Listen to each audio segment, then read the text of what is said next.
안녕하세요, 히머스입니다. 연자TV는 연애와 결혼 생활에 대한 고민을 풀어드리는 상담을 전문적으로 하고 있는 연애상담 R&D 브랜드 연애자격의 공식 유튜브입니다. 오늘은 이별 후 재회 과정에서 일상톡 잘하는 법에 대해서 좀 얘기를 드리려고 해요. 많이들 궁금하셨죠? 아직은 일상톡 단계까지 못 가신 분들도 계시기는 할 텐데 그래도 아셔야 되는 거잖아요? 영상 끝까지 봐주시길 바랍니다.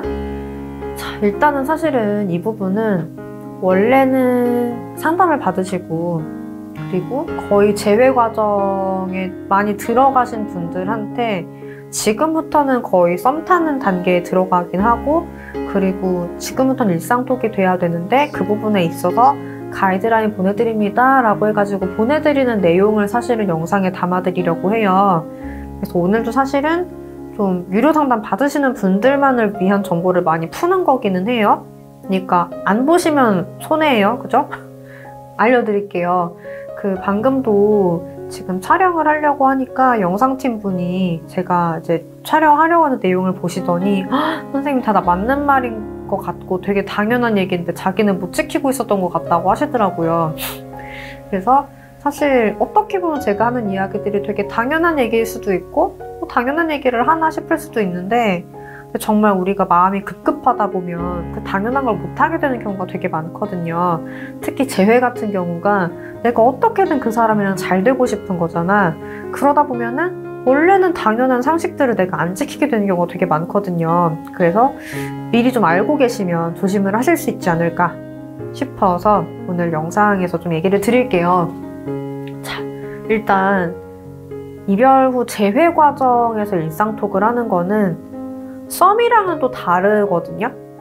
그래서 오늘 얘기가 사실은 썸 타려고 하시는 분들에게도 필요한 얘기일 수도 있기는 하지만 그래도 이제 이별을 하고 재회를 하시려고 하시는 분들한테 좀 더 맞는 내용이 될 거예요. 특히나 이별하고 재회를 하는 과정이라고 하면 사실 썸 타는 거랑 비교를 해보자고 하면 썸보다도 낮은 레벨의 관계이긴 하거든요. 전 남친, 전 여친이랑 썸남, 썸녀는 확실히 달라요. 그건 좀 아셔야 돼요. 자, 아무튼 그래서 좀 하나하나 좀 짚어드리려고 하고 총 8가지 항목을 알려드리려고 해요. 일단 첫 번째 항목은 말풍선 비율이에요. 생각보다 되게 중요한 거거든요. 왜냐면은 지금 이제 내가 썸보다 낮은 관계에서 이걸 재회로 끌어올리려고 했을 때 중요한 부분은 내가 매달려 보이면 안 된다는 거거든요. 근데 일상톡이 되기 시작하는 순간 여러분들이 진짜 지금부터 우리가 커플인 줄 알고 좀 마음이 많이 앞서서 이야기를 많이 하시는 경우가 있어요. 그래서 그런 부분들 좀 조심하셨으면 좋겠는데 이거를 조심하라고 얘기를 드려도 사실 기준을 모르시면 조심을 못 하시거든요. 기준을 알려드릴게요. 그 사람이랑 똑같은 정도 수준의 메시지 양을 보내시면 좋겠어요. 예를 들어서 카톡 창이 이렇게 있다고 하면 그러면 뭐 예를 들어서 그 사람이 이렇게 하나 보냈어. 근데 나는 예를 들어 이만큼 답장을 해. 그럼 이것만으로 되게 매달려 보이거든요. 그러지 말고 이 사람이 이만큼 얘기를 했으면 나도 그냥 이만큼 정도 얘기하는 걸로 그렇게 해서 딱 카톡 창을 봤을 때 그 사람이랑 나랑 대화하는 그 말풍선 영역 있잖아요. 예를 들어 카톡이라고 하면 그 사람은 하얀색일 거고 나는 노란색일 거잖아. 그러면은 그 노란색이랑 하얀색이랑 비율이 1대1이 돼야 되는 거지. 그 영역이.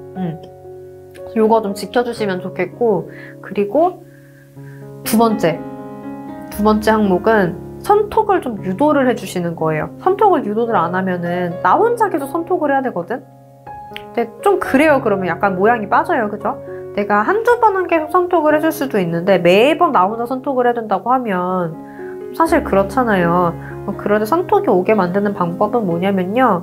예를 들어 그런 거야. 얘기를 밤에 쭉 재밌는 얘기를 하는 거예요. 근데 그러다가 시간이 늦었네.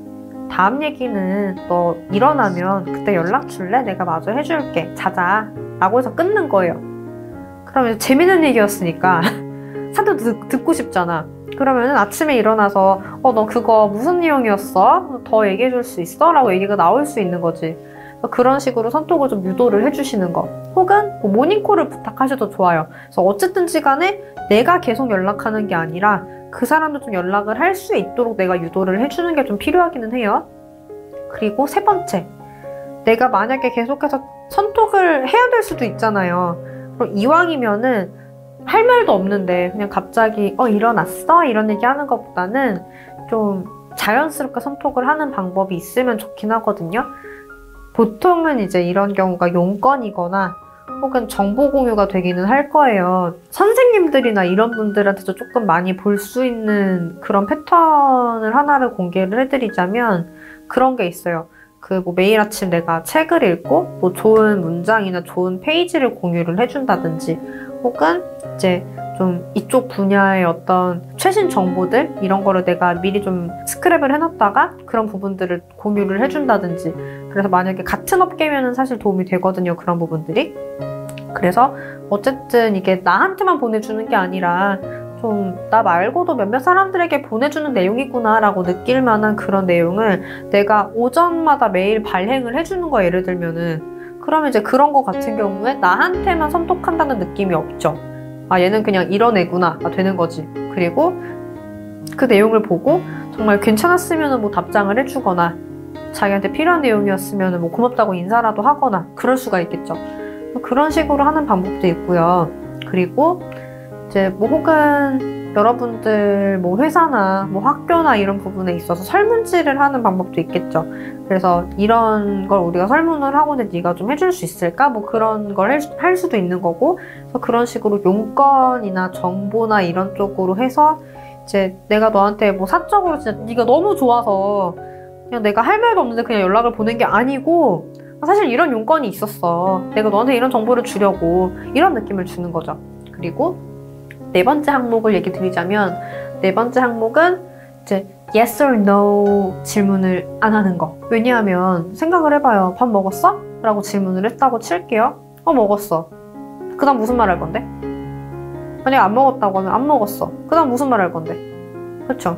그래서 응, 아니 요 대답으로 끝날 수 있을 만한 질문은 피하시는 게 좋아요. 대화가 이어가질 수가 없는 그런 질문이잖아요. 이런 부분들보다는 예를 들어서 똑같이 밥에 대해서 묻는다고 할지라도 오늘은 뭐 먹었어? 예를 들어 그런 얘기들이 좀 얘기가 오갈 수 있는 부분이겠죠. 예를 들어서 오늘 뭐 먹었니? 라고 했을 때 나 전주 비빔밥 먹었어. 맛있었겠다.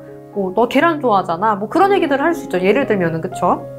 그럼 조금 더 내용이 풍성해지잖아요. 밥 먹었어. 이거보다는. 그래서 조금 더 우리가 대화가 풍성해질 수 있는 그런 질문을 많이 고민을 해서 얘기를 해주시면 좋겠고 그리고 다섯 번째 항목, 이거 되게 중요한 건데 잔소리하지 말기. 특히 여러분들이 그분이 너무나 소중할수록 조금만 가까워졌다 싶으시면 잔소리를 하게 되거든요.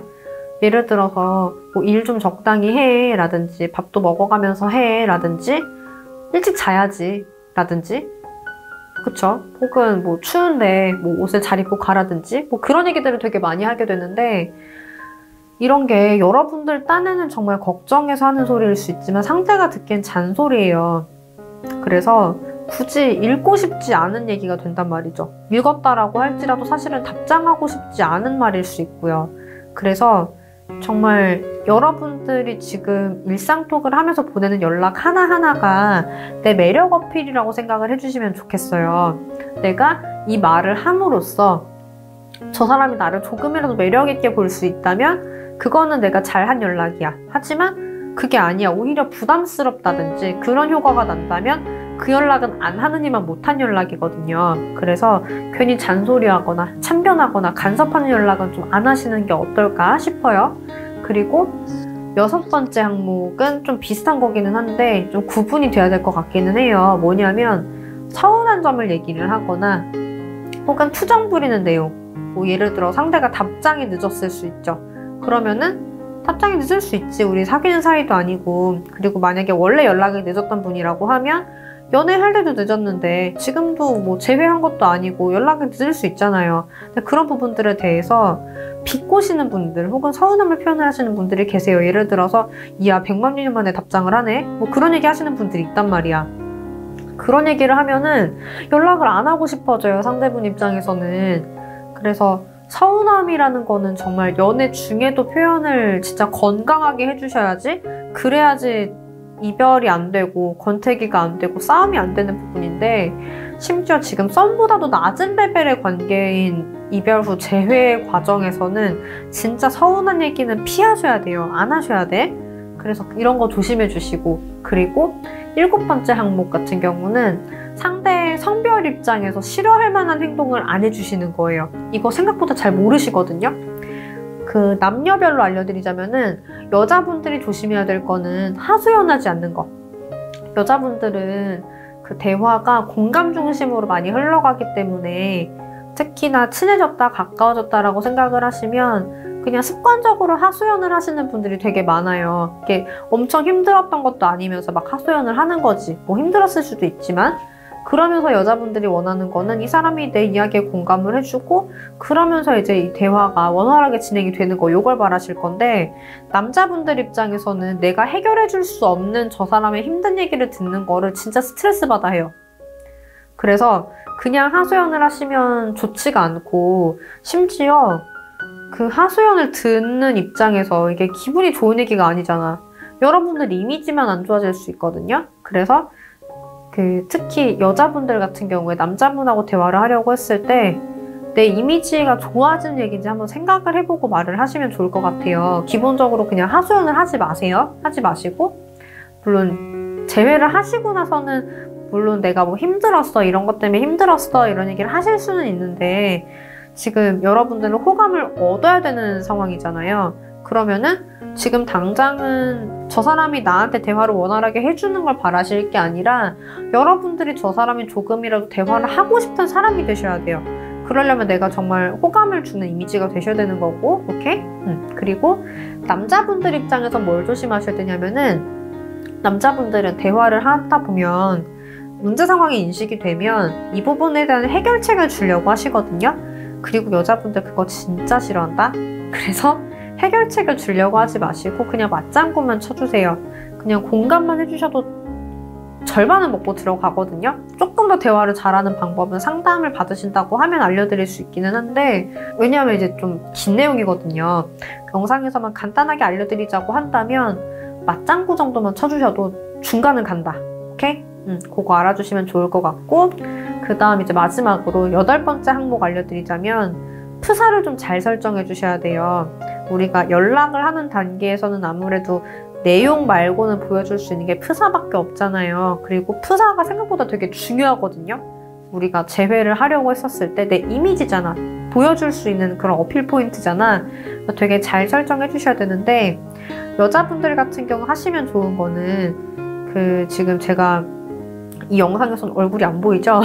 여기만 딱 보이는데, 어쨌든 중요한 거는 지금 저처럼 이렇게 머리를 하고 계시면 안 좋아요. 프사에서는 어떻게 해야 되냐면 머리를 넘겨야 돼. 머리 이렇게 넘겨가지고 목선이 이렇게 쭉 나와 있는 게 좋거든요. 프사상에서. 가능하면 손목도 나와 주시는 게 좋아요. 그래서 이런 부분들이 나는 당신에게 호감이 있어요 라는 걸 전달을 하는 바디랭귀지거든요. 그리고 내가 너에게 호감이 있다라는 바디랭귀지는 상대한테도 호감을 불러주기는 해요. 예를 들어 생각을 해봐요. 여러분들이 만약에 직장을 다닌다고 칠게요. 근데 신입분이 들어온 거지, 직장에. 그러더니 저 선배님 이야기 되게 많이 봤어요. 제가 되게 존경하시는 분이세요 라고 얘기를 했다고 할게요. 만나뵈서 너무 영광스럽다고. 그러면은 여러분은 그 후배에 대해서 아무것도 모르지만 되게 좋은 이미지가 생기죠. 왜? 그분이 나에게 호감을 표현을 했거든. 날 좋게 봐주는 사람은 나도 좋게 봐주게 돼 있긴 하거든요. 물론 이제 지금 이별 후 재회 과정이니까 여러분이 제 말을 들으면 또 난 네가 너무 좋다 뭐 이런 말을 적극적으로 하고 싶으실 수 있는데, 그런 건 삼가고 부담스러우면 안 되니까. 그래서 일단은 사진 같은 경우에 굉장히 호감형으로 보이는 방법은 난 당신에게 호감이 있어요 라는 바디랭귀지를 취하는 거예요. 그래서 그런 부분들 해주시면 좋고, 특히 이제 여자분이든 남자분이든 본인이 찍지 말고 남이 찍어준 사진 해주시는 게 좋고, 그래서 그렇게 좀 해주시면 될 것 같습니다. 이거 보시면서 아마 좀 궁금하신 부분들 생기셨을 수 있을 것 같아요. 담당쌤이랑 얘기를 해주셔도 좋고, 아직 상담 전이신 분들은 담당쌤이 없으시잖아요. 그럼 밑에 댓글로 남겨주셔도 제가 답변 드릴 수 있는 부분들은 좀 답변을 드릴게요. 그리고 나는 좀 영상보다는 제대로 진단을 받거나 상담을 받고 싶다 라고 하시는 분들 같은 경우는 뒤에 안내 부분 나가니까 거기에 맞게 이제 진단을 제출을 해주시고 그리고 카톡으로 연락을 주시면 저희가 좀 찬찬하게 봐드리겠습니다. 여러분들의 행복한 연애를 응원드릴게요.